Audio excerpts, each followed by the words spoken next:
Everyone says people are too picky now. I want to offer something that fits the evidence better. We didn't get pickier. We got faster. The last time you opened that app, dozens of faces went past your hand.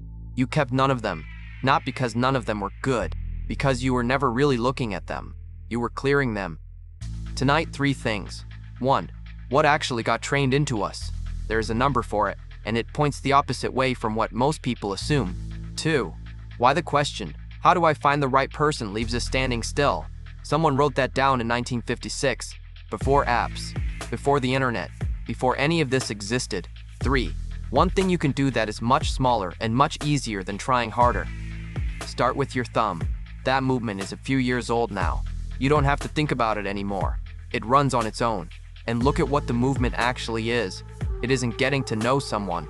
It isn't moving towards someone. It is ruling someone out.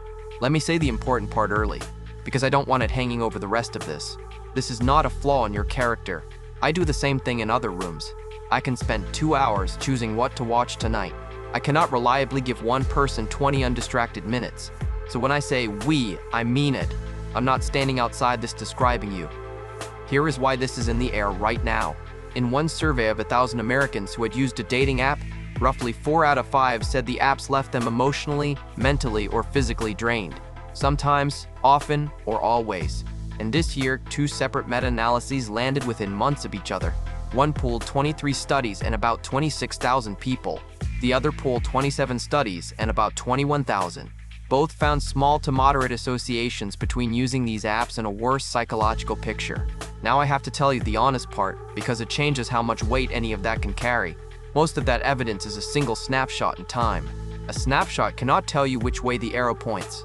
It cannot rule out that people already having a hard time are simply more likely to be on the apps in the first place. The authors say so themselves. One of them writes plainly that the mechanisms cannot be inferred from the available evidence. One of those reviews even found that general well-being barely moved at all. I could have left that sentence out. It doesn't help my case, but if I only tell you the parts that agree with me, then you have no reason to believe the rest. There is one study that gets closer because it followed the same people instead of photographing a crowd once. 4 waves, 12 weeks, active users. It started with 493 people and finished with 190. Over those 12 weeks, 2 things went up: emotional exhaustion and the sense that none of it was working. That is a small leaky sample. I'm not going to pretend it settles anything, so I'm not building tonight on any of those numbers. I'm building it on an experiment, because an experiment can do the one thing a snapshot cannot. In 2020, 2 researchers, Tila Pronk and Jaap Dennison, ran 3 studies. They had people browse potential partners the way you would in an app, one after another, and they watched what happened to the yes. People started rejecting more almost immediately. From the first option to the last, the chance of a yes dropped by an average of 27%. Sit with the shape of that for a second. The faces did not get worse. The pool did not get worse. The only thing that changed was how many the person had already seen. The researchers gave it a name: a rejection mindset. And I think that quietly settles the question we started with. Because being picky is a stable thing. It's a preference. It holds still. This does not hold still. It drifts. Inside a single sitting, you did not become a person who wants more. You became a person who decides faster. And there is a second half to that finding, which I think is the kinder half, and almost nobody quotes it. When they looked at what was driving the drop, it wasn't only that satisfaction with the photos declined. It was also that people's belief in their own dating success declined. So it isn't that the pool got worse in your eyes and you stayed the same. Your estimate of yourself came down with it, in the same sitting, at the same time. The researchers described the whole pattern with one phrase: people gradually close off, not close down, close off. It's a door doing what doors do when nobody is holding them. And of course this happens. Look at what the interface asks you to rehearse. Look, decide, rule out. Look, decide, rule out. Hundreds of times in an evening. Your brain does exactly one thing with a movement you repeat that often. It makes it faster, smoother, more automatic, less dependent on you being present for it. That is not your brain malfunctioning. That is the single most useful thing it knows how to do. It is the same machinery that lets you drive home without narrating every turn. So the speed was never a decision you made. It's a skill you were given by repetition for free, whether or not you wanted it, which means the thing that actually got taken is not the people. It is the slow stretch of time that knowing someone requires. And here is the part I keep coming back to. That stretch of time is not a delay before knowing someone. It is the knowing. There isn't a faster version of it that we're all failing to find. This is where I stopped talking about dating, because I don't think dating is really the subject. Watch the same movement show up somewhere else in your week.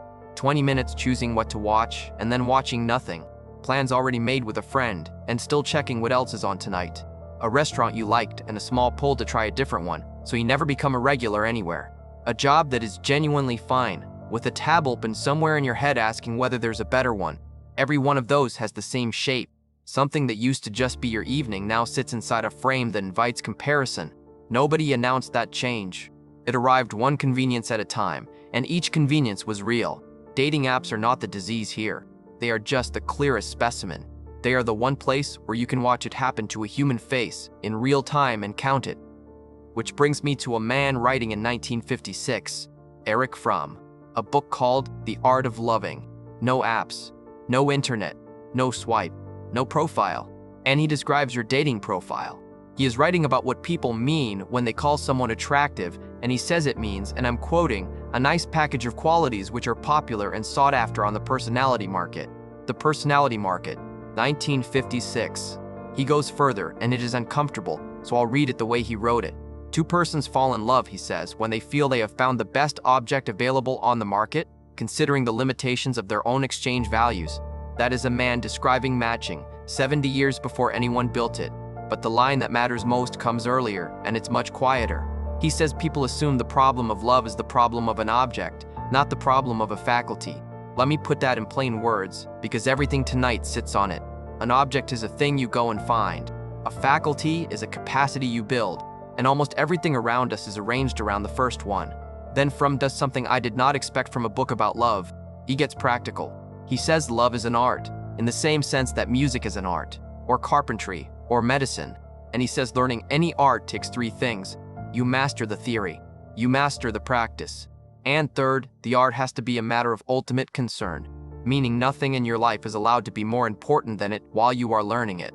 Then he asked the obvious question, why do so few of us ever learn this one? His answer in 1956 was that in our culture almost everything else is treated as more important than love, success, prestige, money, power.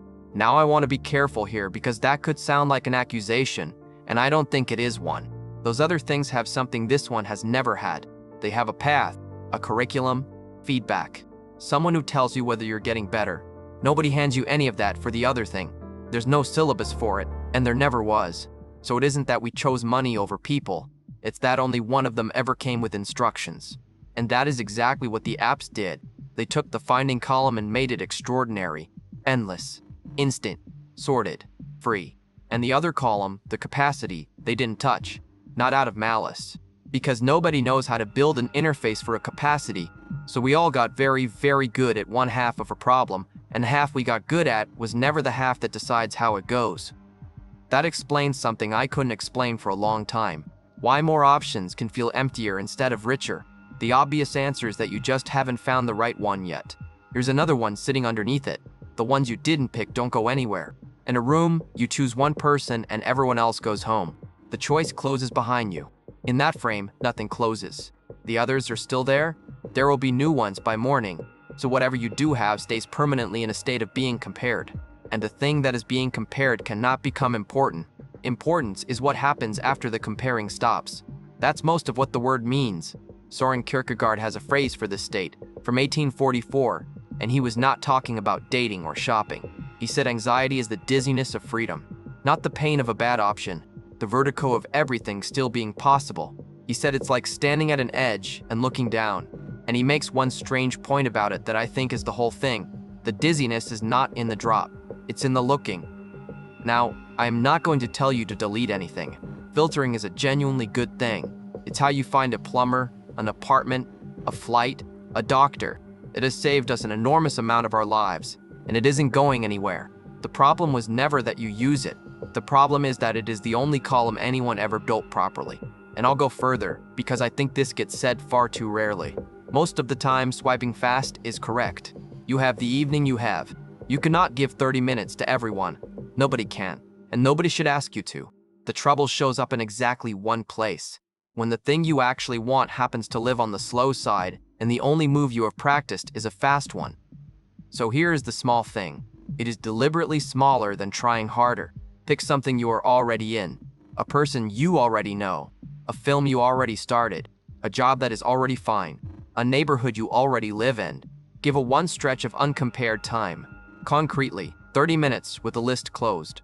No ratings. No checking what else is on. No going back to scroll. This is not about giving up your right to choose. You keep that. You get it back in 31 minutes. It is about changing what your hands are doing for half an hour, from ruling out to seeing. Because seeing is the one move that can only happen while nothing is being compared. And the variable here is not intensity, it's frequency. Not this time I'll really concentrate. That never works, for anyone. Just, how many times did I do it this month? My version is watching a film without looking up the rating first. The first 3 times were genuinely unpleasant.